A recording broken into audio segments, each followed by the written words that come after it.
Okay, I want to talk concentrates here. Here we have been panning some black sand down, and this is again taking many tons of dirt and turning it down to about a teacup. So right now we have some typical black sand concentrate, and you can't really see anything in there but a bunch of lead and black sand. You want to slowly but surely, while panning, only allow a little tiny trail to come off the top at a time. And the reason being, you can see here a small stream of black sand slowly sloughing off there. We're going to then pull the black sand back, and then we're going to slowly pull back. Now, this particular pan is unusual because it's concentrates from the mine, but as you can see, it is loaded with gold. All that yellow is gold. Now, notice how fine it is. This is just through hand panning. Those are all colors. Everything else is a little bit larger flake. I'm going to try to tap it and show you how to tap.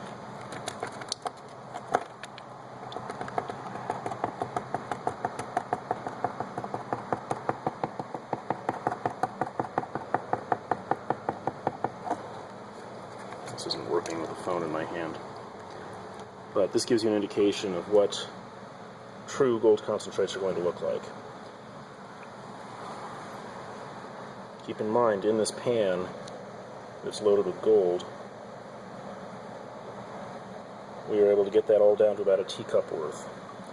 Also look in our just by hand panned concentrates, we're not seeing any yellow in there. Now, one important thing to remember about concentrates that a lot of people conveniently forget. There's a lot of claims out there that this stuff contains more gold than you can see, etc. This has not been the case that we've found. If you're getting all your gold out, or the majority of your gold out, you might end up having material that is worth a quarter to a half ounce per ton left inside the black sand concentrate. Do the math. If you have, say, let's just say an ounce of gold, and let's just pretend that gold's at $2,000 an ounce, that means that this 4 pounds of gold, or 4 pounds of black sand is only worth $4. Whereas this pan here, that's loaded with gold, this is what's worth several thousand. So the whole idea is to concentrate. The concentrates we accept need to be down to pretty much just the gold. This is an acceptable level for chemical extraction. There's no reason to do chemical extraction even when you have tons of it, because you're going to be looking at thousands of dollars to process it, and there's not thousands of dollars there. So the big thing to keep in mind when you're processing gold concentrate and going for gold concentrate is to make sure you're actually going for the gold. You want to be as efficient as possible. You do not want to spend a lot of time chasing gold that's not there. The whole idea of successful prospecting, successful mining, is efficiency. You want to be able to get as much easy gold as you can get, being a relative term. Here we're actually able to pan the lead away from the gold. It takes very careful practice. But anybody willing to sit down and practice, you can get good enough to primarily pan down your concentrates, so tons of material has just the gold left in it. I want to talk about bouncing. Here we've tapped a lot of gold into one edge of the pan. There's still gold left in the rest of the pan, but this is quite easy to suck up in a sucker bottle, and look how clean it is. This only took me a few seconds. Unfortunately, I couldn't show you due to the fact that I needed both hands to do it. But this is what successful tapping will look like. This gold will have maybe 3 to 4% black sand after it's sucked up, and we just repeat the process until it's all collected. This is another pass after shaking. Notice the lead and the gold and the black sand, but even the gold here, it's kind of accumulated on the surface of the black sands in an organized pattern. So this is just by simple tapping. This is real easy to suck up once you have it like this. So I will simply come in with a bottle.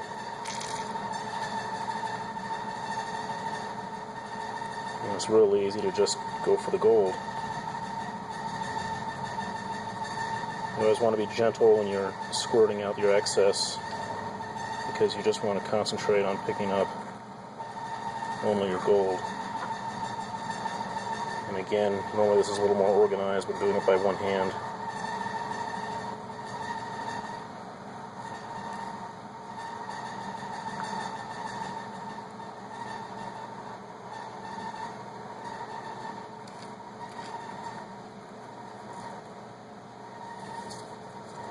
And if we look in here, it's mostly gold. We'll do a final clean out. Show exactly what that is in a moment. This is important because even the finest of all fine gold will separate out through tapping. We're down to just the last little bit of concentrate now. Okay, here's the part everybody likes to see. This is going to be the final clean out. So what we're going to do is we're going to take our bottle that has our gold in it, and we're going to pour it out. So this was all sorted by gravity, and now we're going to do it one more time to see exactly how much gold is in here.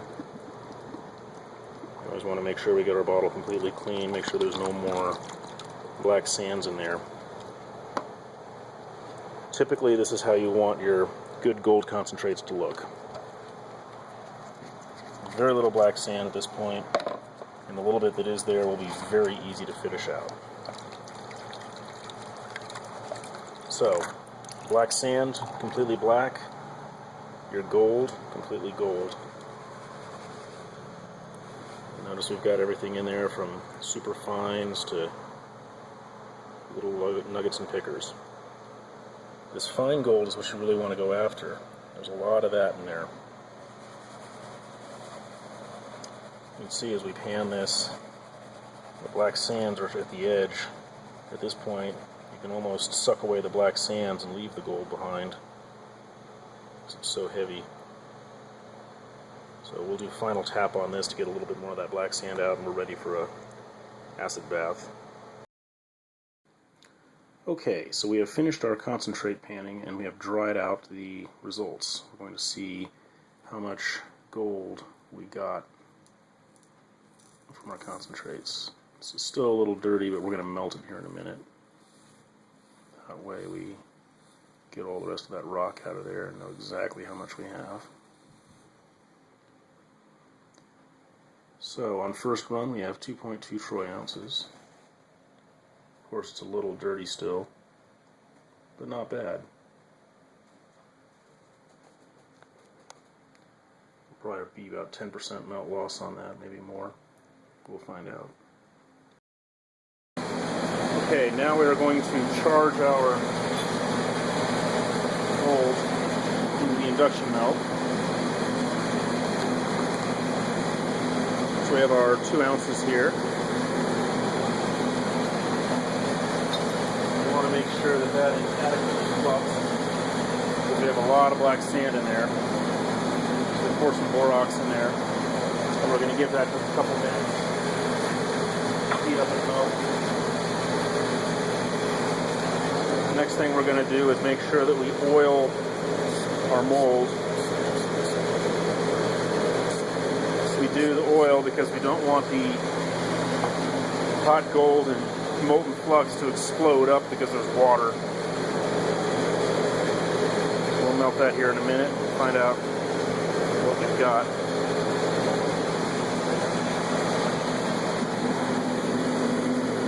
It's going to take a moment to melt. So I just did the pour because I couldn't hold the phone and pour at the same time. But that's our flux slowly cooling off. The gold is in the bottom. It'll take a while for that to cool. This is over 2,000 degrees. We've got another lot that we're working on right now too. We'll pour that in there and make that number 2. Now that our flux is cooled, we can drop it out.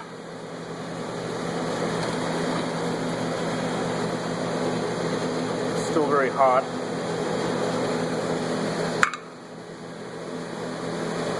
You can see by it steaming. Now it's cool enough to pick up.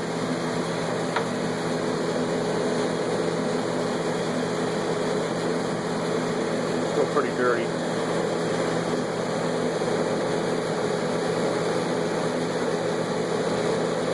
Doesn't look like gold, but it is.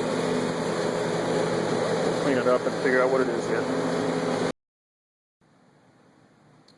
Okay, so here we have our moment of truth. We'll see how much gold we have here. We just did an X-ray spectrometer test on it, and as we can see, the gold content is a little better than 77%, and the silver content is 20%, which is why it has this light-colored sheen. Let's see how much we lost. So we have 1.76 ounces of gold alloy, which means about a 20% melt loss because this was 2.2, so that sand had 20% other, not gold, and another 20% not gold in the alloy. So we'll do our math here, see what we've got. We have 1.76 times 0.77 means there is 1.35 ounces of gold here, of pure gold. Not bad.